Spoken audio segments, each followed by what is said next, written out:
क्या पता फिर वो बोलते हैं आपने सर चालू नहीं किया, कर देता हूँ यार वरना फिर बोलेंगे। कहाँ पे थे अपन? So the untreated sewage is often discharged directly into the river, leading to their pollution and the increasing in the waterborne disease. क्या होता है, जो अनट्रीटेड वाटर होता है, जो सीवेज होता है, वो सीधा नदी नालों में बहा दिया जाता है, नालों को नदी में बहा दिया जाता है। तो उस वजह से आपको बहुत सारी डिसीज होती है, जैसे मैंने अभी कल भी बताया था टाइफाइड वगैरह, है ना। ये सारी चीज़ें किसकी वजह से होती है कि सीधा गंदा पानी आपका वो जो है भरा माइक्रोब से और मलमूत्र वाला पानी बहा दिया किसमें, नदियों में। The Ministry of Environment and the Forest has initiated Ganga Action Plan, Yamuna Action Plan to save this major river of our country. ये हमारे देश की बड़ी कंट्री है, जिसको कंट्री नहीं ये नदियाँ है, हमारी कंट्री की बड़ी नदी है, जिनको बड़ी पूजनीय माना जाता है, पर गंदा बहुत रखा जाता है, साफ सुथरा नहीं रखा जाता।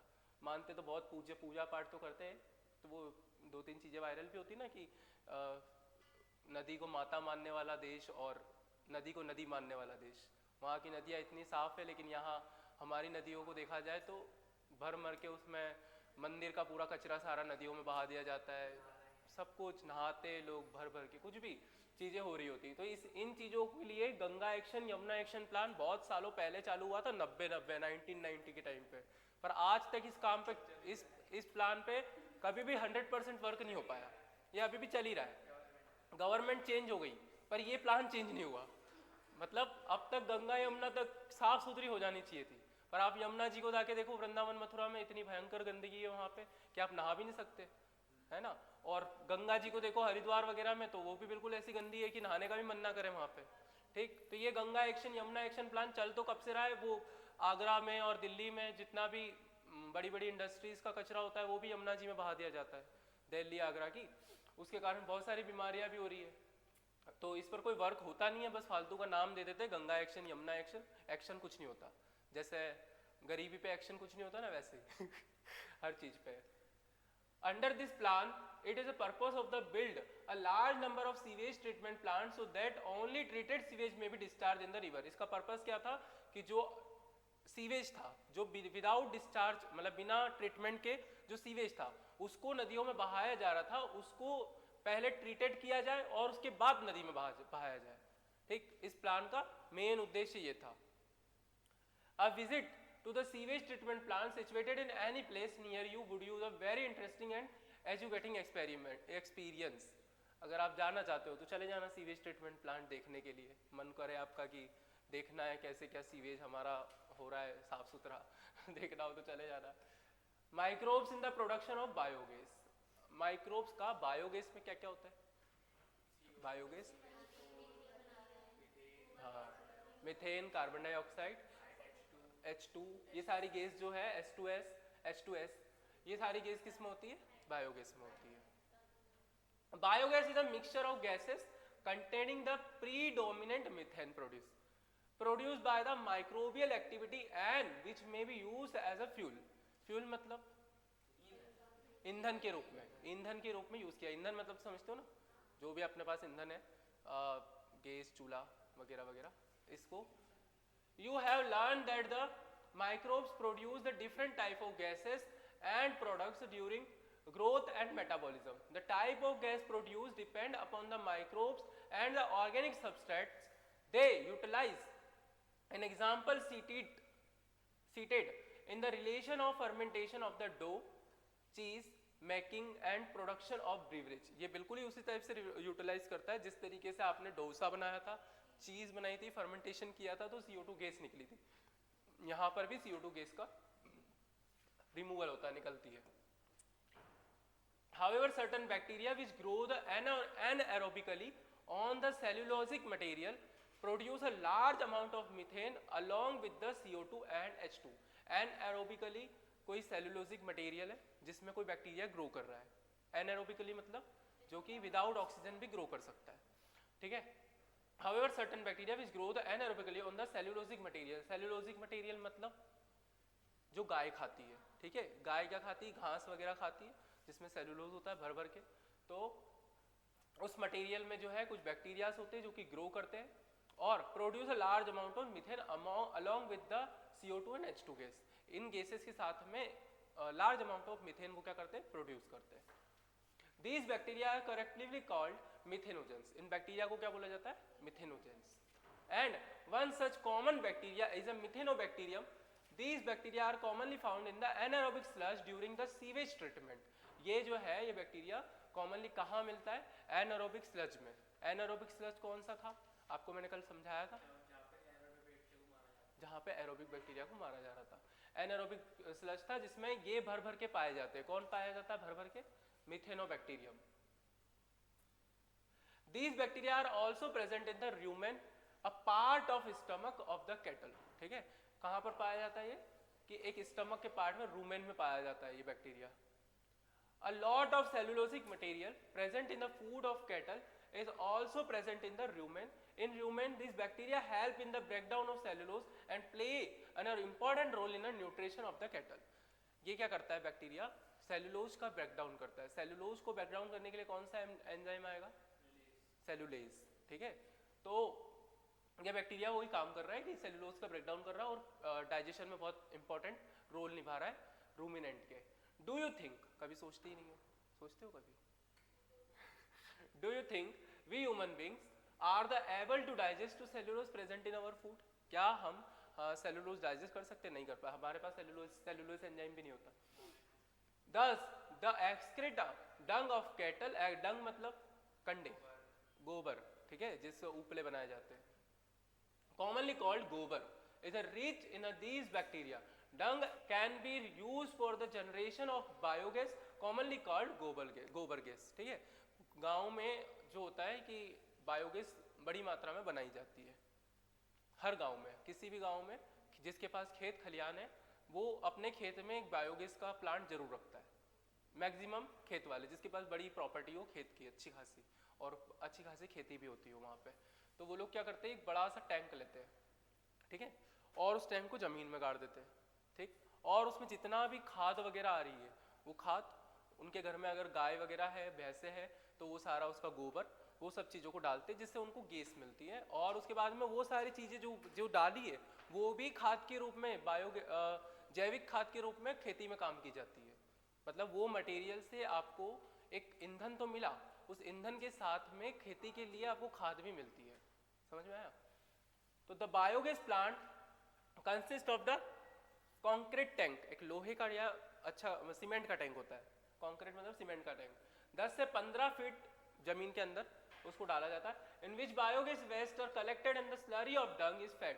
The floating cover is placed over the slurry which keep the rising as the gas is produced in the tank due to the microbial activity. यहाँ देखो ये आपने क्या किया, ये डायग्राम दिया हुआ है, इसमें आपने एक टैंक डाला. ठीक, ऊपर से ये जो दिया जा रहा है प्रेशर दिया जा रहा है, क्या दिया जा रहा है, प्रेशर. यहाँ पर ये पूरे जो है गैस प्रोड्यूस होगी, मीथेन, CO2 और ये सारी गैसेस जो कि बाहर निकलेगी इस जो आपने जिससे वो पंप किया था उससे. और ये दो चीजें आपको लिखी, डंग वाटर मतलब गोबर जो उसको दबाया तब पानी निकला होगा, तो वो पानी उधर से बाहर आया. ठीक है, आपने देखा होगा ना, मतलब जो डंग होता है उसको एक साथ डाला, उसमें पानी भी होता है थोड़ा बहुत, तो जब उसको दबाओगे इतनी सारी चीज़ों को मिला के तो कुछ पानी की मात्रा भी बाहर आएगी. और जो दूसरी चीज़ें डाली जा रही है, कूड़ा करकट वगैरह, उनमें से भी निकलेगा, इधर से पानी आएगा.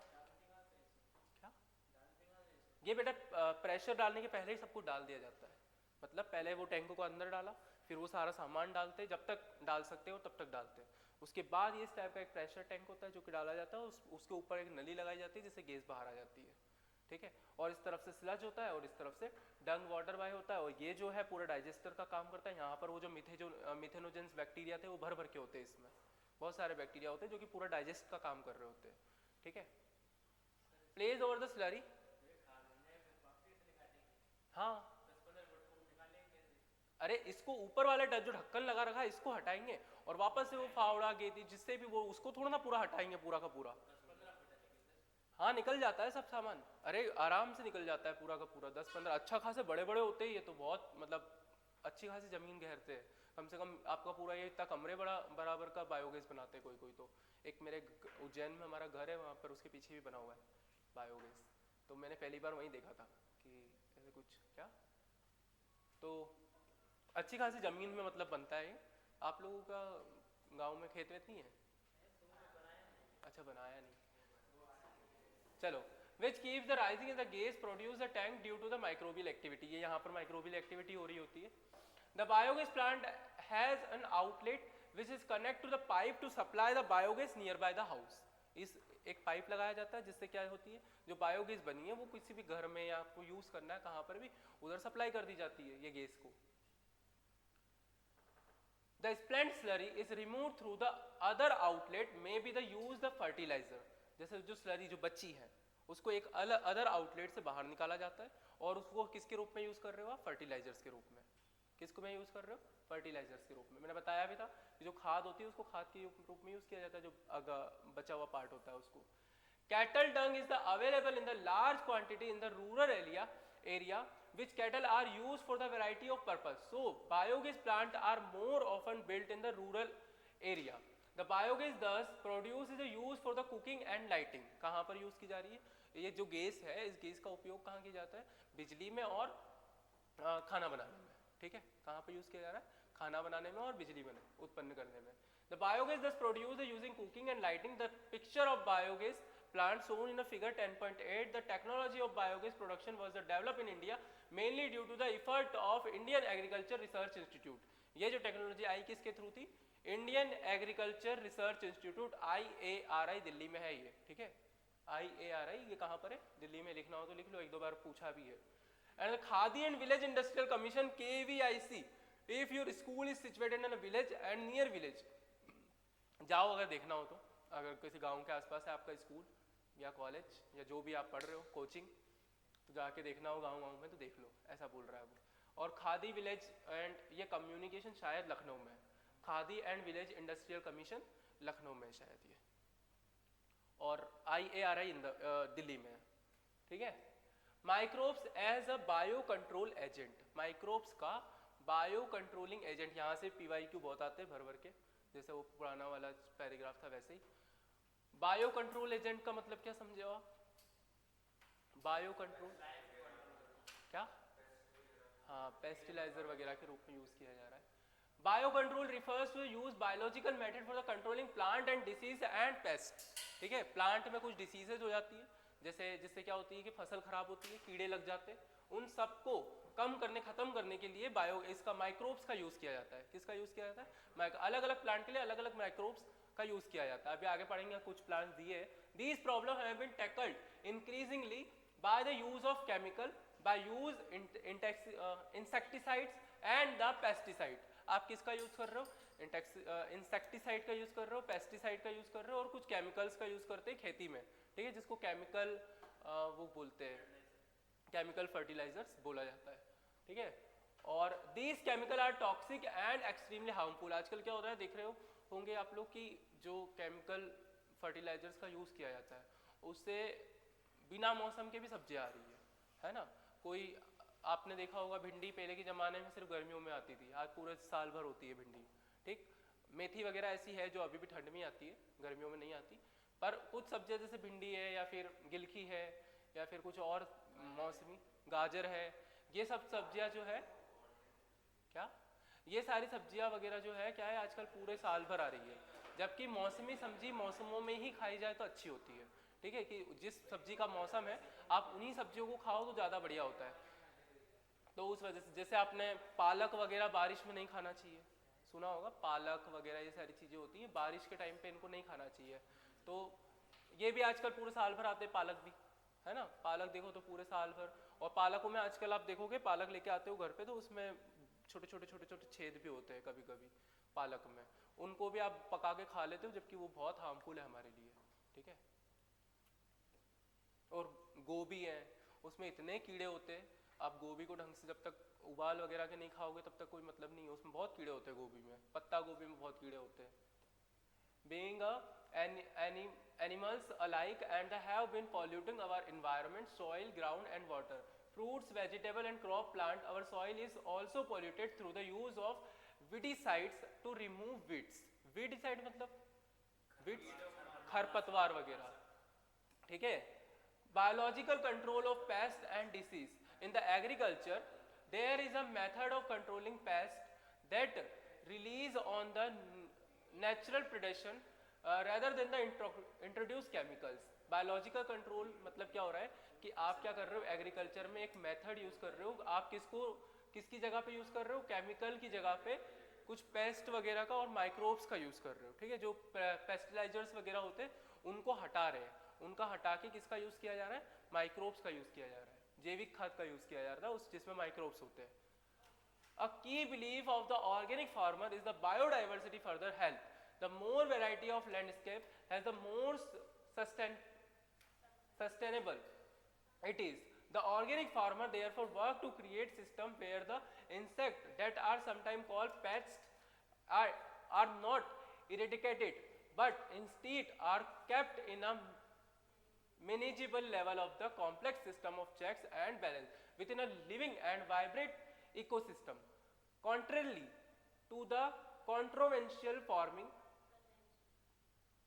practices which often to use chemical method to kill the both useful and harmful life form indiscriminately.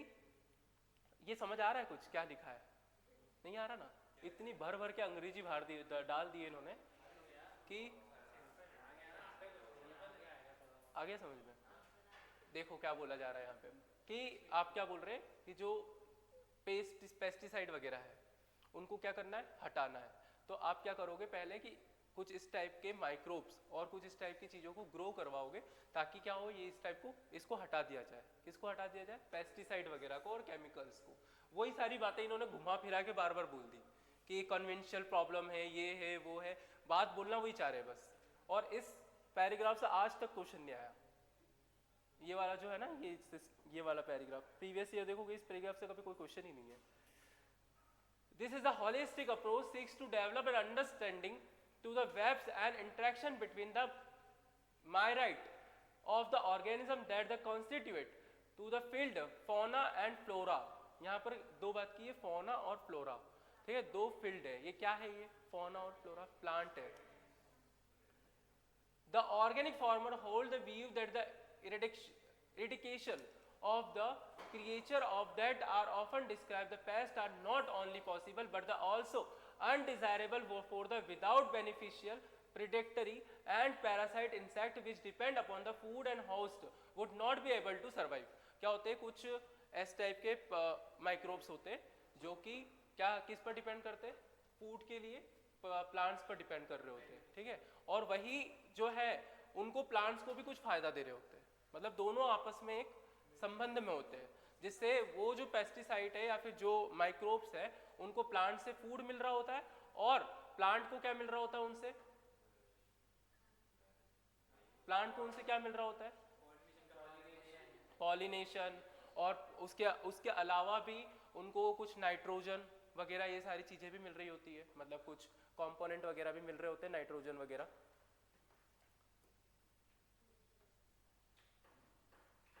कहाँ पर थे अपन? Chemical pesticide. An important part of biological farming approach is the familiar with the various life forms that inhabit the field, predator as well as pest. किसको रोक रही है? Predators. Predators मतलब शिकारी, जो खाते हैं उनको. कई क्या होते हैं कुछ इस टाइप का ना, जैसे अभी आगे पढ़ेंगे, कैटरपिलर वगैरह जो होते हैं तो ये क्या करते हैं, इस टाइप के लार्वास को प्रोड्यूस करते हैं कि जो पक्षी वगैरह आ रहे हैं हमला करने, वो इतना स्वाद उनके लिए, इतना गंदा स्वाद होता है उनका कि वो खाना ही बंद कर देते हैं फिर, ठीक. तो वो प्लांट को बचा रहे होते हैं इस तरीके की चीज़ें करके कि इस टाइप के कुछ पेस्टिसाइड वो छोड़ रहे हैं जिससे जो बर्ड्स है या फिर कुछ जो कीड़े हैं वो कीड़े उन पर लगना बंद हो जाते हैं. तो इसलिए माइक्रोब्स इन चीज़ों में भी मतलब जो है काम आते हैं. Pattern of field and habitat. अभी आएगा एक माइक्रोब जिसमें ऐसा कैटरपिलर छोड़ता है वो. This will help the develop appropriate means of biocontrol. The very familiar beetles with the red and black marking, the ladybird and the dragonfly are used to get rid of aphid and mosquito respectively. यहाँ पर एक line आई है, इसको important line है. किसके बारे में बोल रही है? Beetle with red and black marking, the lady bird और कौन है? Dragon fly. लेडी बर्ड और ड्रैगन फ्लाई ये किसके लिए यूज किया जा रहा है? एफिड और मॉस्किटो को रोकने के लिए, किसको रोकने के लिए किया जा रहा है? एफिड्स और मॉस्किटोज को रोकने के लिए किसका यूज किया जा रहा है?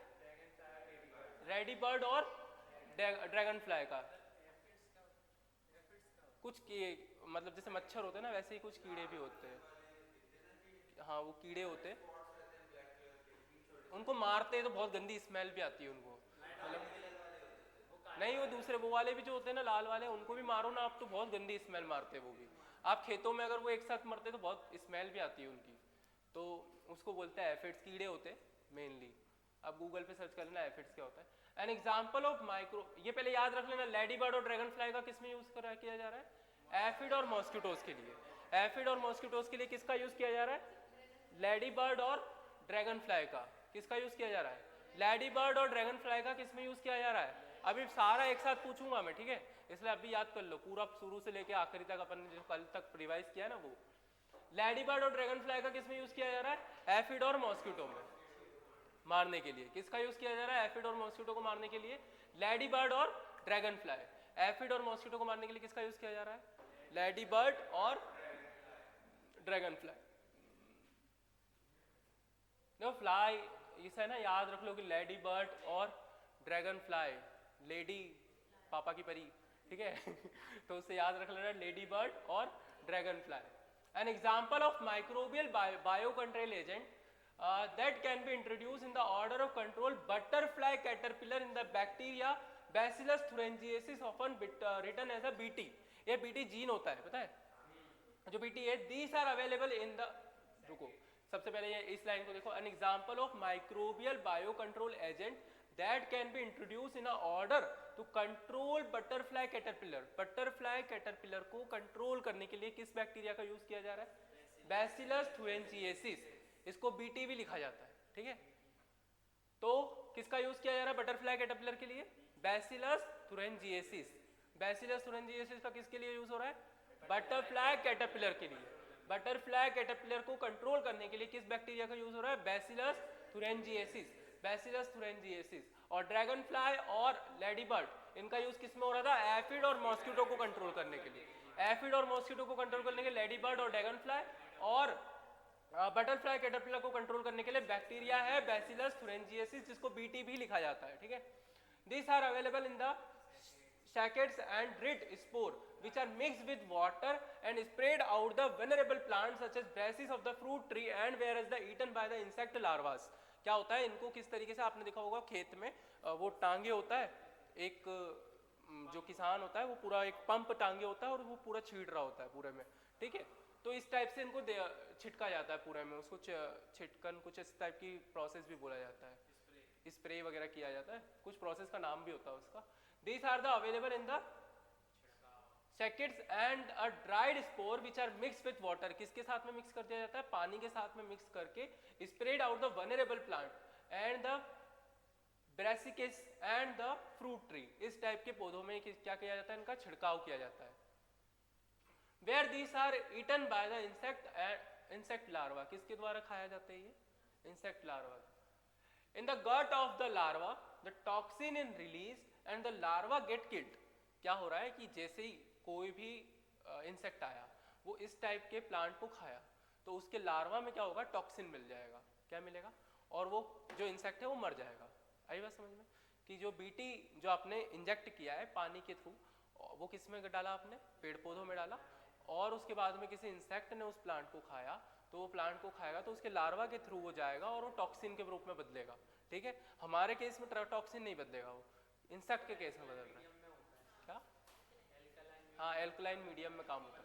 तो उस वजह से मतलब ये इसका पूरा जो माइक्रोब है उसका स्ट्रक्चर ही ऐसा है कि वो सिर्फ इंसेक्ट के उसमें ही होगा, हमारा एल्कलाइन मीडियम होता ही नहीं है। तो इस वजह से तो हमारे केस में कोई टॉक्सिन वगैरह रिलीज नहीं करता, लेकिन जो इंसेक्ट खा रहा है इस प्लांट को उसके केस में कोई टॉक्सिन रिलीज होगा जिससे वो क्या होगा? मर जाएगा। बीटी टॉक्सिन ही बोला जाता है उसको भी। In the gut of larva, the toxin is released, the larva get killed. The bacterial disease will kill the caterpillar, but the leaf are insect unharmed। क्या बोला कि the bacterial disease will kill the caterpillar। क्या बोल रहा है ये कि जो बैक्टीरिया है वो कैटरपिलर को मारने का काम कर रहा है, बट कहाँ गया? बट अदर इंसेक्ट कहाँ गया अपन, कहाँ थे? Larva toxin release the leave in bacteria kill the caterpillar but the leave other insect unharmed, जो दूसरे इंसेक्ट होते उनको नहीं मतलब हार्मफुल पहुंचाता है ये, सिर्फ किसको पहुंचा रहा है? कैटरपिलर। क्या? Because of the development of the method of genetic engineering in the last decade, मतलब कुछ 10 सालों में, the scientist have introduce B thuringiensis, ठीक है, BT cotton is one example, one such example which is being the cultivated in some state of the country. You will learn about the more in chapter 12. ये क्या हो रहा है कि कुछ scientist ने बी थुरेंजिएसिस टॉक्सिन करके gene है जो कि प्लांट में डाला है, जो कि ओनली कैटरपिलर पर ही हार्मफुल नहीं है, दूसरे इंसेक्ट को भी हार्म पहुंचाता है, ठीक है। तो उससे क्या होता है? क्या? वो बीटी वो थुरेंजिएसिस वो था, लेकिन जो इन्होंने निकाला है, हाँ वो यही है, लेकिन इन्होंने एक अलग से जीन निकाला है बीटी कॉटन के रूप में। हाँ वो चैप्टर 12 में आप यूज करोगे इसका, बाद में आएगा, लेकिन अभी यहाँ पर बात कर रहा है कि the scientist have introduce B thuringiensis toxin gene into the plant such as plant are resistant to attack by the insect pest. मैं ये तो बोल रहा हूँ कि इंसेक्ट को, जो दूसरे इंसेक्ट थे जिनको वो हार्मफुल नहीं था, लेकिन जब आपने इस टाइप का बीटी थुरेंजिएसिस जो जेनेटिकली मॉडिफाइड था, किसके रूप में मॉडिफाइड था? जेनेटिकली मॉडिफाइड किया था, तो उसको जब आपने कॉटन में डाला तो वो सिर्फ कैटरपिलर को ही नुकसान नहीं पहुंचा रहा था, वो कैटरपिलर के साथ में जो दूसरे हार्मफुल इंसेक्ट है उनको लिए भी हार्मफुल था। बल्कि यहाँ पर क्या हो रहा था, जैसे जब बीटी थुरेंजिएसिस डाला जा रहा था पीछे वाले केस में, जो कि जेनेटिकली मॉडिफाइड नहीं था, उसको डाल रहे थे तो वो केवल कैटरपिलर को ही कर रहा था, अदर और किसी को नुकसान नहीं पहुंचा रहा था, जबकि ये क्या कर रहा है, दूसरे जो हार्मफुल इंसेक्ट है उनको भी पहुंचा रहा है। Which being the cultivated in some state of our country, a biological control being the developed for the use in a treatment of a plant and disease is the fungus Trichoderma। एक नाम आया trichoderma. अच्छा बताओ कौन बताएगा trichoderma polysporum? हाँ बताओ क्या बन रहा था, बताओ। साइक्लोस्पोरिन ए, क्या किस में यूज हो रहा था साइक्लोस्पोरिन ए का? इम्यूनोसप्रेसिव एजेंट के रूप में, याद है। तो यहाँ पर भी किसकी बात की गई? अब एक और biological control being developed by the use और ट्रीटमेंट ऑफ प्लांट के केस में, जो प्लांट डिसीज होती है वो हमारे केस की बात थी, ठीक है। यहाँ प्लांट डिसीज की बात की, फंगस है ट्राइकोडर्मा, किसकी बात हो रही है? Trichoderma species are the free living fungi. Free living मतलब अकेले भी जिंदा रह सकते हैं, और अगर किसी के साथ होते हैं तो वो हेटेरोट्रॉफ की तरह रहते हैं, और यूं अकेले रहते हैं तो वो ऑटोट्रॉफ की तरह रहते हैं। Free living fungi that are very common in the root ecosystem. They are effectively biocontrol agent of several plant pathogens. किसके बारे में बात हो रही है? कि ट्राइकोडर्मा जो है एक फ्री लिविंग फंजाई है, ठीक है, जो कि बहुत ही रूट इकोसिस्टम, जो पेड़ पौधों की जड़ होती है उनमें होता है। ये क्या होता है? ट्राइकोडर्मा को डाल दिया जाता है। They are effective bio control agent of several plant pathogen, जो पैथोजेंस आ रहे हैं प्लांट को नुकसान पहुंचाने के लिए, उनको अटैक कर रहा होता है ये ट्राइकोडर्मा, तो उनको बचाता है उनसे, किससे? पैथोजन से। Baculovirus are the pathogens that attack insect and other arthropods. एक बैक्यूलोवायरस करके वायरस है। बैक्यूलोवायरस क्या है? वायरस है। बैक्यूलोवायरस वायरस है, फिर क्या है? वायरस ही है। Baculoviruses are the pathogen. क्या होते हैं ये? पैथोजन होते हैं। किस पर पैथोजन करते हैं? इंसेक्ट और arthropod. The majority of baculovirus use as a biological control agent are in the genes, हाँ जीनस न्यूक्लियोपॉलीहेड्रोवायरस। ये एक वो है, जीनस है। जीनस मतलब जो आपने स्पीसीज पढ़ी थी उसमें जीनस जो वर्ग आता है उसके बारे में बात चल रही है कि इसमें बहुत सारे अलग अलग प्लांट्स आएंगे, ठीक। तो ये क्या डाल दिया जाता है? बैक्यूलोवायरस पैथोजन करता है, अटैक करता है किस पर? इंसेक्ट और आर्थ्रोपोड पे अटैक करता है। किस पे अटैक करता है? इंसेक्ट और आर्थ्रोपोड। तो पेड़ पौधों को किससे बचा रहा है ये? इंसेक्ट और आर्थ्रोपोड से बचा रहा है। कौन बचा रहा है? बैक्यूलोवायरस। बैक्यूलोवायरस किसको किससे बचा रहा है? पेड़ को बचा रहा है इंसेक्ट और आर्थ्रोपोड से। कौन बचा रहा है? बैक्यूलोवायरस। कौन बचा रहा है बेटा? Baculovirus. These viruses are excellent candidate for the species specific narrow spectrum insecticidal and the application. They have shown to have no negative impact on plant, mammal, bird, fish, even the non-target insect. ठीक है, ये जो virus है वो किन पर harmful नहीं है? एनिमल्स पर नहीं है, बर्ड्स पर नहीं है, प्लांट्स पर, हम पर नहीं है, प्लांट्स पर भी नहीं है, ठीक है। और जो नॉन हार्मफुल इंसेक्ट है उनके लिए भी कोई हानिकारक काम नहीं करता है ये, ठीक। जो हार्मफुल इंसेक्ट है उन्हीं को मारता है केवल ये, कौन? बैक्यूलोवायरस, ठीक।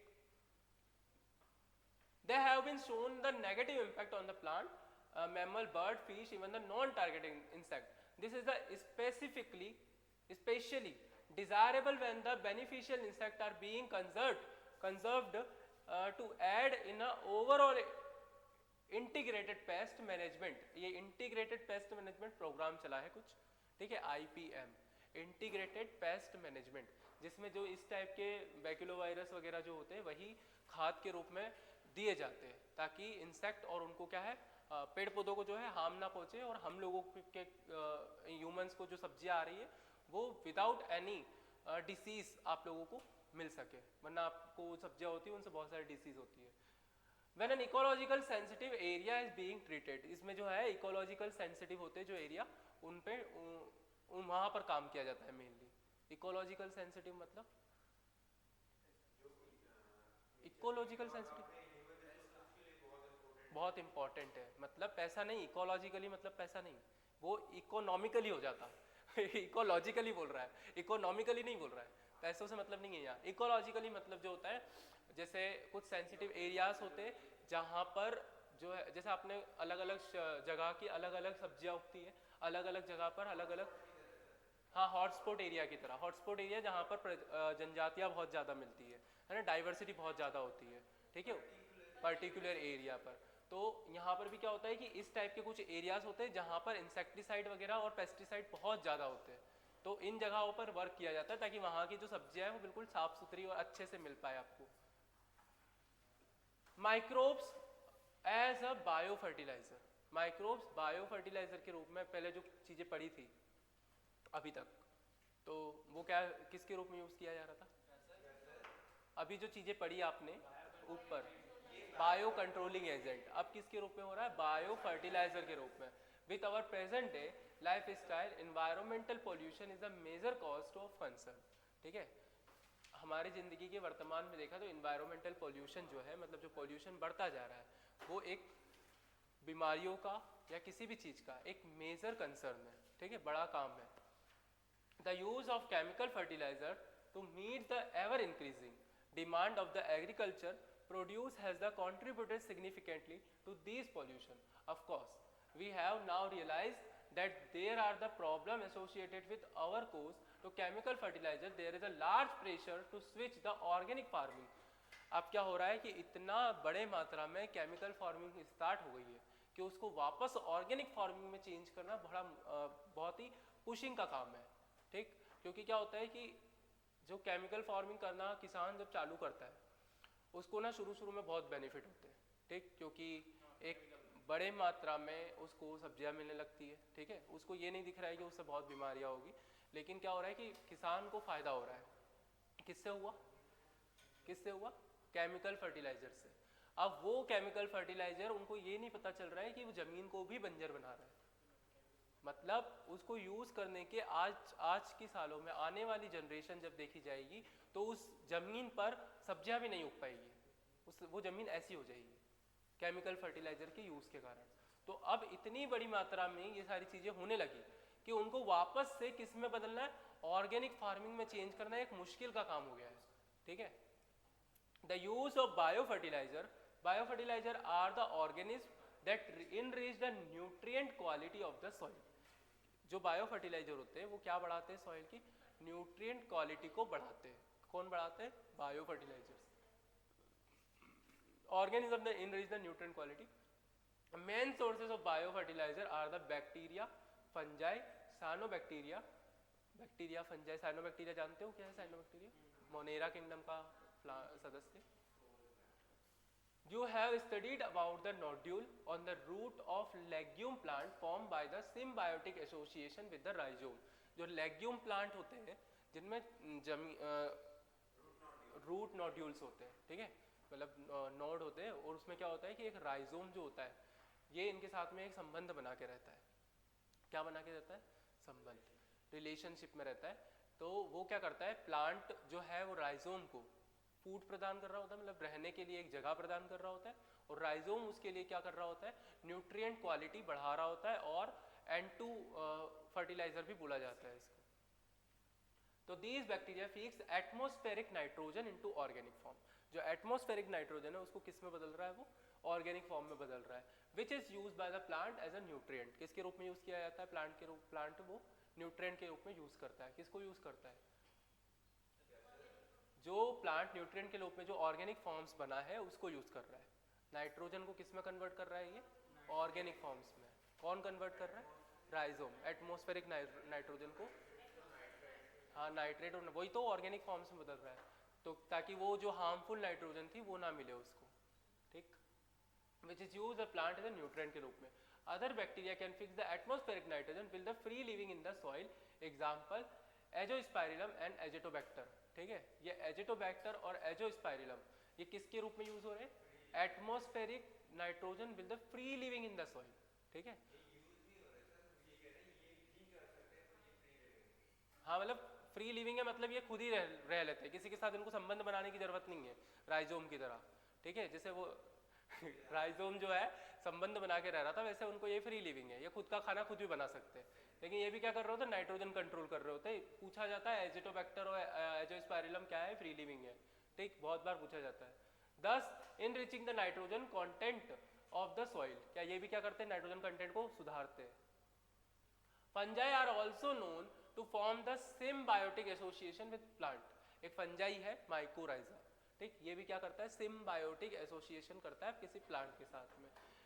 Many member of genus Glomus और माइकोराइजा, बहुत सारे जीनस है, मतलब बहुत सारे मेंबर है जीनस के। कौन से जीनस के, ग्लोमस और माइकोराइजा। क्या फंजाई का है।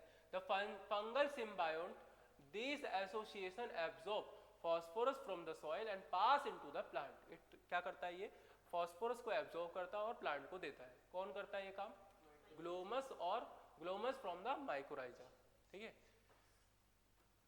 आगे क्या लिखा है, plant having such association show other benefits also such as resistant to the root borne pathogen, tolerance the salinity and the drought and the overall increase the plant growth development। ये सारा काम कर रहे हैं, कौन कर रहा है, ये एसोसिएशन करके रेजिस्टेंट होते हैं, रूट बर्न पैथोजन के प्रति रेजिस्टेंट होते हैं।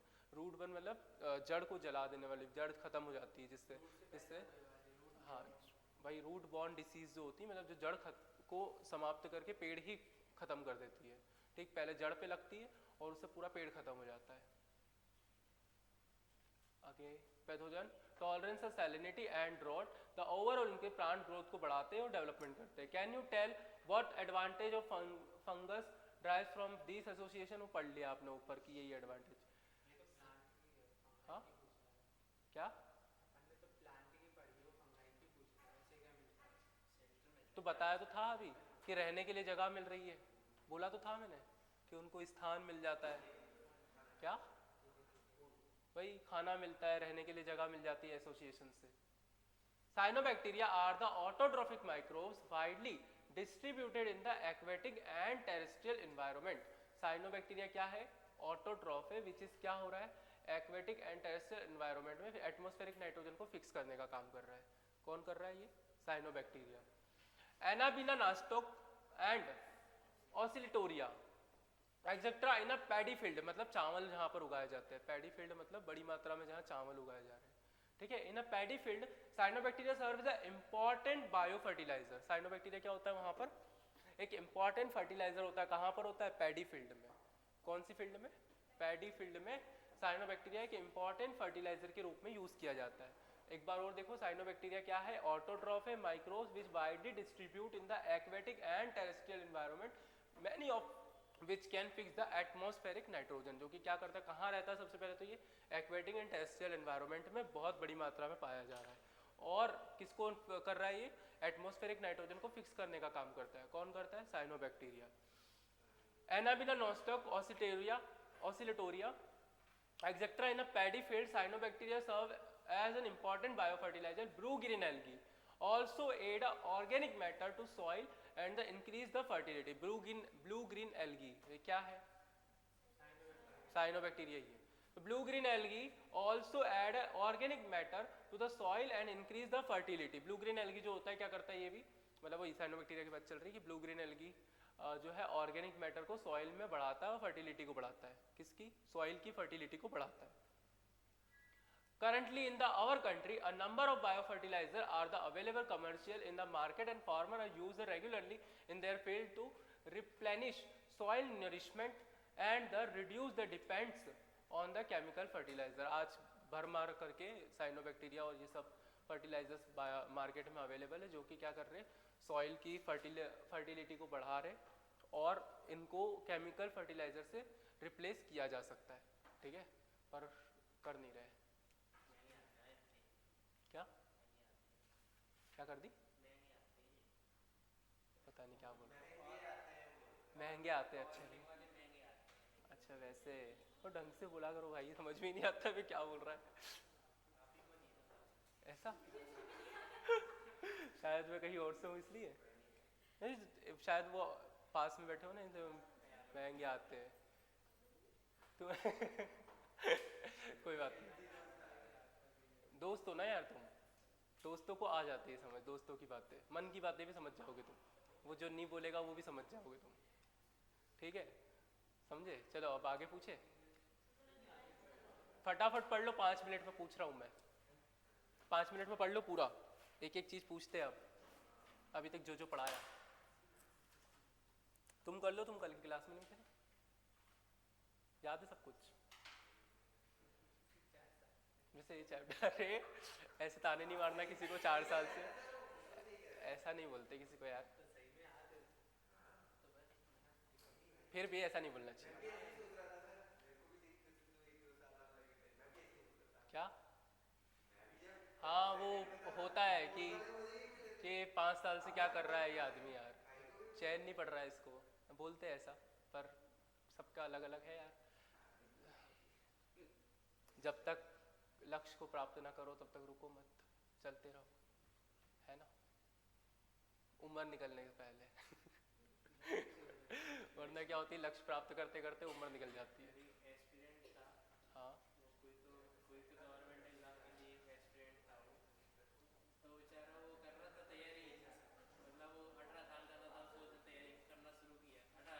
क्या हुआ? कोई गवर्नमेंट एग्जाम की तैयारी?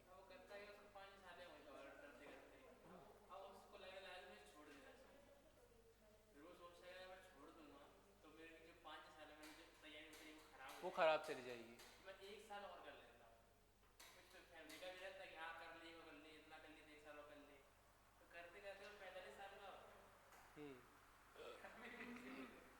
गवर्नमेंट जॉब में तो हो जाता है, MBBS वगैरह के लिए नहीं होता। इतना समझदार हर इंसान होता है कि उनको भी पता है कि नीट की तैयारी के बाद 5 साल और देना है, 5.5 साल, तो एक लिमिट के बाद क्या होता है, और फिर इंसान ना उस चीज़ के लिए इतना वो हो जाता है ना, परफेक्ट हो जाता है। भले क्या होता है, आप दोष उस इंसान को नहीं दे सकते कि उसका सिलेक्शन नहीं हो रहा, या कोई भी हो जिसका 3 साल 4 साल से नहीं हो रहा। हाँ तो वो वही मैं बोल रहा हूँ कि उस इंसान का दोष नहीं होता। क्या हो रहा होता है, आप कई बार ना नसीब भी साथ नहीं देता आप लोगों का। दो एक पता है, मैं एक ना सुनो, मैं अच्छी बात बताता हूँ। एक बच्चे को पढ़ाने गया था मैं, ग्वालियर में DSP का लड़का है, संजेश तोमर, तोमर करके थे वो, DSP का लड़का है, तो JEE की तैयारी कर रहा है। केमिस्ट्री पढ़ाने गया था मैं, मंथ का 12,000 वो दे रहे थे सिर्फ 1 घंटा पढ़ाने का, ठीक। तो मैं वहाँ गया था केमिस्ट्री पढ़ाने, तो वहाँ पे गया तो उसकी मम्मी जो थी, मतलब DSP का लड़का है, ऑब्वियसली बात है कि सीधा DSP है तो ध्यान भी रखेंगे वैसे। और मम्मी इतनी स्ट्रिक्ट थी उसकी कि वो पूरे टाइम उनके घर में मस्त खाना बनाने वाली आ रही है, उनको कुछ काम करने की ज़रूरत नहीं है। तो और बच्चा भी इतना इंटेलिजेंट कि वो, मुझे लग रहा है कि मैं उसको नहीं पढ़ा रहा, वो मुझे पढ़ा रहा है इतना इंटेलिजेंट बच्चा था। तो मैंने उनसे बोला, वो यहाँ शिखर क्लासेस है ना, यहाँ पर वो पहले ही पढ़ भी रहा है, तो मैंने बोला ऑलरेडी वो कोचिंग में पढ़ रहा है तो आप होम ट्यूशन क्यों लगा रहे हो अलग से उसकी? तो बोले नहीं सर, आप ना कोचिंग का जो पढ़ाया है उसी को अलग से एक बार और पढ़ा दो, हम बस ये चाह रहे नोट्स में देख के समझा दो कि। और तो मैंने वहाँ पे समझ नहीं आ रहा है क्या, बोले नहीं वहाँ आ रहा है पर वहाँ सिलेबस ना बहुत फास्ट चल रहा है, तो आप थोड़ा स्लो में उनको और अच्छे समझाओगे बच्चे को समझ आ जाएगा। अब वो उनको प्रेशर क्या है समाज का, बोले इसके पापा डीएसपी है तो बच्चे की इच्छा है कि आईआईटी करने की, अब वो आईआईटी के लिए लगा हुआ है। और बच्चे की मानसिक स्थिति मैंने देखी कि ऐसा है बिल्कुल कि पढ़ाई के अलावा उसको और कुछ नहीं आता, समझ रहे हो। मतलब वो बता रहे सुबह 8 से 2 बजे तक उसकी शिखर में क्लासेस रहती, उसके बाद में वो 3 साढ़े 3 के बाद में होम ट्यूशन मैथ्स की भी लगवा रखी है, केमिस्ट्री की भी लगा रखी है और फिजिक्स की भी लगा रखी है, समझे। मतलब 8 से 3 वो वहाँ पढ़ रहा, फिर 4 बजे से लेके शाम को 7 बजे तक होम ट्यूशन पढ़ रहा है। अब वो 7 बजे के बाद में मैंने बोला कहीं खेलने मिलने, तो वो उसकी मम्मी क्या बोलती है कि सर 1 साल खेलने नहीं भी जाएगा तो क्या चला जाएगा। मैंने बोला मैम मुझे इसकी हालत देख के ऐसा लग रहा है कि ये बचपन से अभी तक खेलने नहीं गया कहीं पे बाहर। तो मैंने बोला मैम मुझे इसको देख के, मैं एक वो है ना अपन ने भी इस चीज़ को फेस किया है तो अपन सही सलाह दे सकते हैं एज अ पेरेंट्स को भी। आप टीचर के रूप में तो मैंने मना कर दिया था वहाँ पे पढ़ाने का, मैंने तो वो बोलती है मैम 3 दिन मैंने वहाँ पढ़ाया था, 3 दिन के बाद मैंने मना कर दिया। मैंने बोला सर मैम मैं नहीं आ पाऊँगा, भले आप मुझे 15 क्यों नहीं दे दो इस बच्चे के लिए, लेकिन मैं नहीं पढ़ाऊँगा। तो उनका कहना था सर वो बच्चा भी आपसे जम गया है, पढ़ा लो आप केमिस्ट्री और कुछ नहीं। मैंने बोला मैम आप खुद देखिए बच्चे की स्थिति को देखो, आप बोल रहे हो कि आप 1 घंटा में यहाँ पढ़ा दूँ, आप मैथ्स के टीचर आपने ऑलरेडी लगाए हुए, फिजिक्स के टीचर आपने ऑलरेडी लगाए, बच्चे को कुछ तो टाइम लेने दो कि वो अपने लाइफ को भी टाइम दे सके। अरे सर समाज का प्रेशर है, अभी पापा डीएस बोल रहे, पापा डीएसपी है, लोग आते जाते हैं देखते हैं कि बच्चा आईआईटी नहीं निकला तो फिर। तो मैंने बोला मैम मैंने भी एक नीट की एग्ज़ाम दी है, मेरा भी नहीं निकला था, इसका मतलब ये थोड़ी ना कि आज मैं कुछ लाइफ में कर नहीं रहा हूँ। तो फिर बोलते कि नहीं सर ऐसा थोड़ी ना, आपकी भी तो गलतियाँ रही होगी इस वजह से, मतलब मुझे सिखा रहे हो, आपकी भी तो सर गलतियाँ रही होगी। तो मैंने बोला मैम कुछ चीज़ें आपको भगवान पर भी छोड़ देना चाहिए। तो क्या बोलती है वो कि ना आपको ये पॉइंट लाना ही क्यों है, मेहनत ही इतनी करो कि भगवान के ऊपर छोड़ने की जरूरत ना पड़े। कर्म आप बोले इतनी मेहनत कर लो ना सर कि आपको बाद में ये चीज़ का रोना नहीं रोना पड़े कि नसीब भगवान ये सब।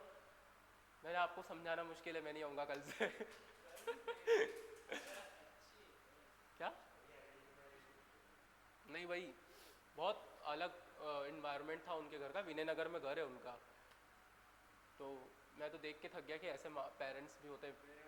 ग्रेटफुली मेरे पेरेंट्स बहुत अच्छे थे, जो मुझे जो करना था वही करने दिया उन्होंने, फालतू कोई बर्डन नहीं था किसी चीज़ का। तो किसी चीज़ का बर्डन होना भी नहीं चाहिए, आप जो करना चाहते हो जिसमें आपको अच्छा लग रहा है वो करो। आपको नीट की तैयारी करने में अच्छा लग रहा है तो करो, ठीक है। आप आपसे हो गया कि यार अब नहीं, कई बार क्या होता है एक ही चीज़ को पढ़ पढ़ के भी इंसान बोर हो जाता है। आप सोचते हो कि आप सामने वाले का तीसरा ड्रॉप है चौथा ड्रॉप है, लेकिन पढ़ना शुरुआत से ही पड़ता है, समझे। ऐसा नहीं होता कि आप तीसरा ड्रॉप है चौथा ड्रॉप है तो एक्सपीरियंस है, एक्सपीरियंस से कोई मतलब नहीं होता। पढ़ना आपको ना पता है चीज़ें भूल जाते हैं, याद नहीं रहती चीज़ें। आप 3rd ड्रॉप 4th ड्रॉप या 5th, लोगों के 6 7 ड्रॉप भी होते हैं, ठीक है। इन लोगों से भी आप पूछोगे ना तो वो भी आपको बायो का या केमिस्ट्री का बीच की चीज़ नहीं बता पाएंगे। ऐसा नहीं है कि 5 साल से पढ़ रहा है तो सब कुछ रटा गया होगा उसको पढ़ना वही चीज़ें शुरू से पढ़ना पड़ता है। आप सोचो कि बायो अब तो मतलब 3 ड्रॉप हो गए तो अब फिजिक्स केमिस्ट्री पढ़ूंगा मैं, बायो नहीं पढ़ूंगा, नहीं होता ऐसा। पढ़ना पड़ता है, पूछो उससे, पढ़ना पड़ता होगा ना पूरा प्रॉपर जितने घंटे आप फर्स्ट ड्रॉप वाले बायो को देते हो ना उतना ही उनको भी देना पड़ता है, क्योंकि नहीं हो पाता, भूल जाते हैं चीज़ें, याद नहीं रहती। अभी एजिटोबैक्टर वगैरह ये सारी चीज़ें पूछेंगे किसको याद रहती, ब्यूट्रिक एसिड वगैरह मुझे ही नहीं याद है, 3 साल हो गए मुझे पढ़े को। वही तो अब नहीं रहती चीज़ें याद, कि भूल जाते हैं आप। कोई भी आप एक्सपीरियंस करके देखो चीज़ें याद नहीं होती, आप कितना भी रट लो कुछ भी कर लो। वो क्या होता है वहाँ एग्ज़ाम का जो टाइम होता है उस टाइम पे तुम पढ़ते भी रहो मेरी सुनते सुनते, तुम बस मुझे ध्यान से सुन रहे हो, अच्छा तो फिर ठीक है, वरना पढ़ते भी रहो, पता चला मैं पूछूँ तो फिर सर आप ही तो बातें कर रहे थे बोलने लग जाओ।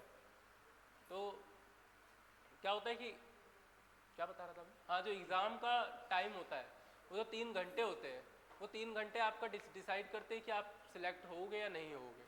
आपने साल भर से क्या घिसाई करी है उससे कोई मतलब नहीं है, मतलब है वो 3 घंटे का 3.5 घंटे का जो आप वहाँ बैठे हो। वरना तो आप साल भर से आप जितना भी पढ़े हो, आप क्या होता है उस दिन खुदा न खास्ता आपकी तबीयत खराब हो गई, ठीक है, पेपर वाले दिन, तो आपकी गलती थोड़ा ना है कि पेपर वाले दिन तबीयत खराब हो जाना, समझ रहे हो। तो पूरे साल आपने इतनी मेहनत की और एक रात पहले इतना तेज बुखार आया कि सुबह पेपर में दिमाग ही नहीं चल रहा। अब वो पूरा साल बिगड़ा, उस बच्चे को पता है, वो कोई नहीं देखेगा कि उसकी तबीयत खराब हो गई थी, देखेंगे क्या बस सिलेक्शन, कि सिलेक्शन हुआ नहीं हुआ, बस ये चीज़ें दिखती है इंसान को पीछे की चीज़ें कुछ नहीं दिखाई देती। वैसे बोला भी जाता है ना, सफल इंसान का झूठ भी सच माना जाता है और असफल व्यक्ति के सच भी झूठ माने जाते हैं। मतलब एक व्यक्ति जिसका 5 नंबर से सिलेक्शन रह गया, एक व्यक्ति जिसको 5 नंबर से एम्स मिला है, और एक व्यक्ति जिसको 5 नंबर से एम्स रह गया उसका मिलना, तो वो 5 नंबर के कारण उस बच्चे को जितना सुनना पड़ रहा है ना, उसने मेहनत उतनी करी थी जितनी उस एम्स वाले ने करी है, और वो 5 नंबर के कारण बस उसको सुनना पड़ रहा है। क्यों? क्योंकि वो उस समय उस क्वेश्चन पे दिमाग नहीं लगा और एक क्वेश्चन गलत हो गया।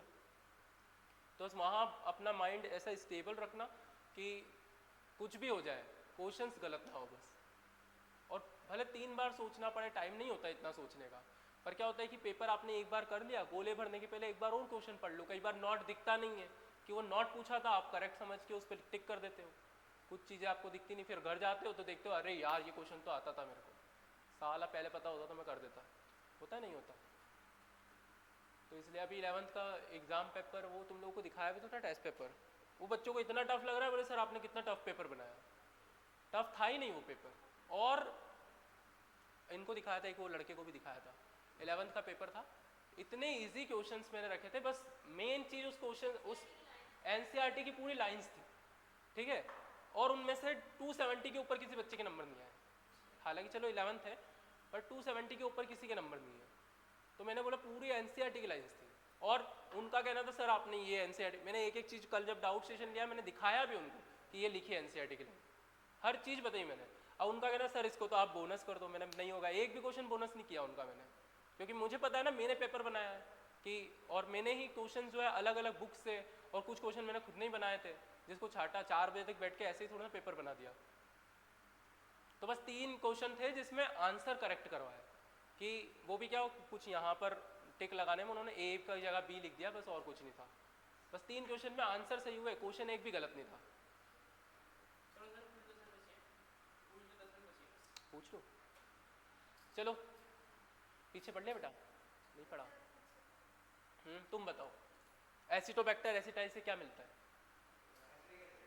और सिट्रिक एसिड किससे मिलता है? एस्परजिलस, ट्राइकोडर्मा पॉलिस्पोरम से। स्टैटिन किससे मिलता है? स्टैटिन, स्टैटिन क्या यूज होता है, किस में यूज होता है? हाँ, और बॉटल जूस जो क्लॉट बस्टर में नहीं होता है स्टैटिन, हाँ क्लॉट बस्टर में नहीं होता, ब्लड कोलेस्ट्रोलिंग एजेंट। क्लॉट बस्टर में क्या यूज होता है?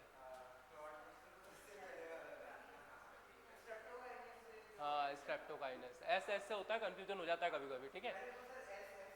हाँ वही एस एस की वजह से। डिटर्जेंट के रूप में किसका यूज किया जाता है? वो तो बॉटल जूस में होते हैं। डिटर्जेंट के रूप में किसका यूज किया जाता है? लाइपेज का यूज किया जाता है डिटर्जेंट के रूप में। बताओ एनसीईआरटी लिखा है, लाइपेज का यूज एज अ डिटर्जेंट के रूप में किया जाता है, सॉइल के जो धब्बे होते हैं उनको हटा। वो बॉटल जूस का है, उसी के जस्ट आगे लाइन लिखी है, lipase is use for the use as a detergent, उसके जस्ट आगे की लाइन है। हाँ उसके वही पहले की या आगे की, वहीं पे लाइन है, ठीक है। लैक्टोबैसिलस से क्या मिलता है? हाँ लैक्टोबैसिलस बैक्टीरिया से क्या मिलता है? कर्ड, दही बनता है, ठीक है, लैक्टो, हाँ लैक्टिक एसिड बैक्टीरिया।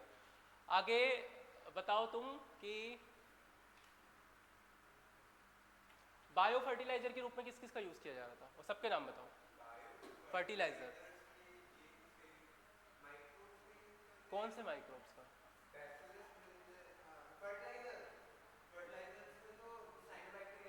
हाँ नोस्टोकास्टेरिस, हाँ एनाबिना, ऑसिलेटोरिया बोल दिया, अच्छा ठीक है। बताओ तुम वापस अब, इथेनॉल का प्रोडक्शन कौन से ईस्ट से हो रहा था? हाँ सैक्रोमाइसिस सेरेविसी। इथेनॉल प्रोडक्शन में जो प्रोसेस है उस प्रोसेस का नाम क्या है?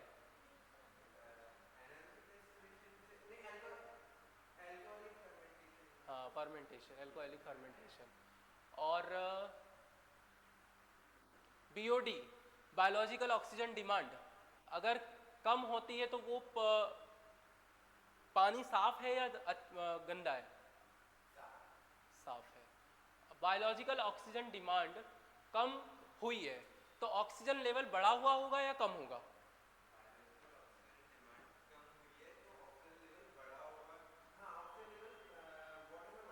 बढ़ गया होगा, बहुत बढ़िया। माइक्रोब्स किसी वाटर में ज़्यादा है, इसका मतलब उसमें ऑक्सीजन का डिमांड ज़्यादा है या कम है? बीओडी कम है उसकी या ज़्यादा है?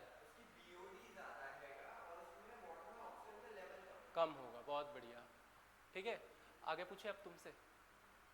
बहुत बढ़िया, ताली बजा लो अपने आप के लिए। चलो अब तुम बताओ। ब्यूट्रिक एसिड किससे मिलता है? क्लास्ट्रीडियम ब्यूटारिकम। साइक्लोस्पोरिन ए? स्टेटिन? बॉटल जूस में क्या होता है? Proteases, pectinase. लाइपेज का यूज़ किस में किया जा रहा है? डिटर्जेंट बनाने में। और शुरू के जो चीज़ें थी वो क्या थी? इडली डोसा सांभर, ये जो थी इसमें क्या हो रहा था बताओ? कौन सी गैस निकलती है? CO2 गैस निकलती है। टोडी किससे मिल रहा था? Sap of farm. कौन सी प्रोसेस थी वो? फर्मेंटेशन। कहाँ था टोडी, मिलता किधर था? साउथ इंडिया में, ट्रेडिशनल ड्रिंक है। अब तुम चलो, acetic acid? Acetobacter acetate. Citric acid? Lactic acid? Butyric acid? Clostridium butyricum. और ट्राइकोडर्मा पॉलीस्पोरम? क्लॉट बस्टर कौन है? Streptokinase. Blood cholesterol lowering agent? Statin. Staining नहीं, स्टैटिन। ठीक है। पेनिसिलिन, फर्स्ट पेनिसिलिन की डिस्कवरी किसने की थी? 3 साइंटिस्ट कौन थे जिनको, कौन से सन में? 1945 में नोबेल प्राइज मिला था। बहुत बढ़िया। चलो अब तुम्हारी बारी, आपसे स्टार्ट करें। बताओ कौन से सन में मिला था नोबेल प्राइज? कौन 3 साइंटिस्ट थे? हॉवर्ड टोर। क्लास्ट्रीडियम ब्यूटेरिकम, इससे क्या मिल रहा था? अरे ब्यूट्रिक एसिड। एसिटिक एसिड किससे मिलता है? Citric acid? दही किससे बन रहा है? लैक्टोबैसिलस। और रॉकी फोर्टी चीज किससे मिल रहा था? पेनिसिलियम। स्विस चीज किससे मिल रहा था? शर्मिनाई। तुम बताओ अब। Clostridium butyricum, Swiss cheese. Fermentation की प्रोसेस किस किन चीज़ों में हो रही है?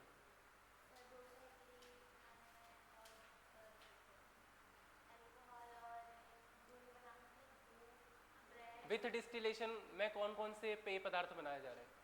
ड्रिंक बनाई जा रही है। और without distillation? Wine and beer. चलो तुम बताओ बेटा, इथेनॉल का प्रोडक्शन किस में हो रहा है? किससे हो रहा है? सेरेवेसिस से। और इथेनॉल जो है उसमें जो विदाउट डिस्टिलेशन है उसमें कितने % से कम होना चाहिए मात्रा? 13%। और विद डिस्टिलेशन में कौन कौन है विद डिस्टिलेशन वाले?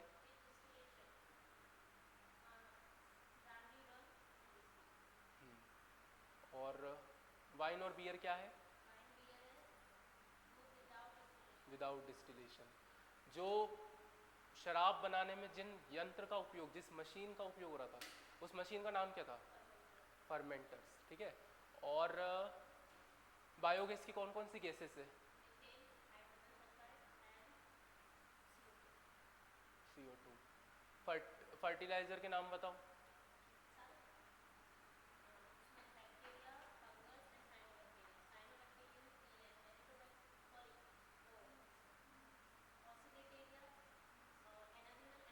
नॉस्टॉक है ना, बिना ऑसिटोलोड है। बस रहने दो। आगे राइजोपस, क्या यूज था राइजोपस का, क्या कर रहा था राइजोपस? आज ही पढ़ाया बेटा, तुम्हें तो आज पढ़ाया, वो तो याद होना चाहिए। हाँ राइजोबियम, सॉरी राइजोपस नहीं, राइजोबियम। पीछे बताओ बेटा, राइजोबियम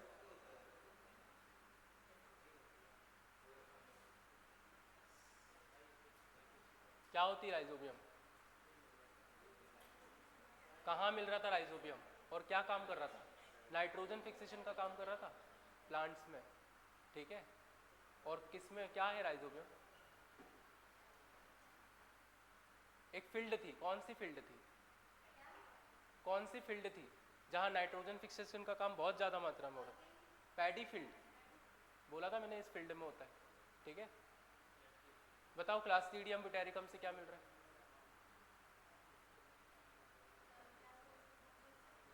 क्लास्ट्रीडियम ब्यूटेरिकम से क्या मिल रहा है?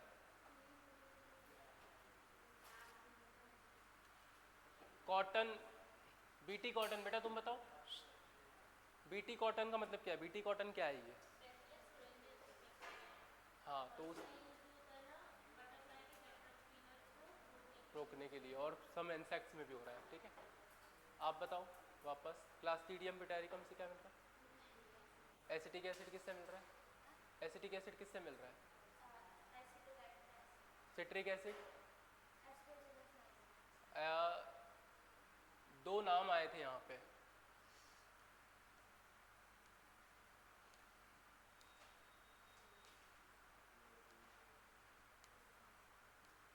ड्रैगन फ्लाई और लेडी बर्ड, इनका यूज़ कहाँ हो रहा है? मारने के लिए। चलो बहुत बढ़िया, और अच्छे से याद कर लेना आप लोग इसको, ठीक है।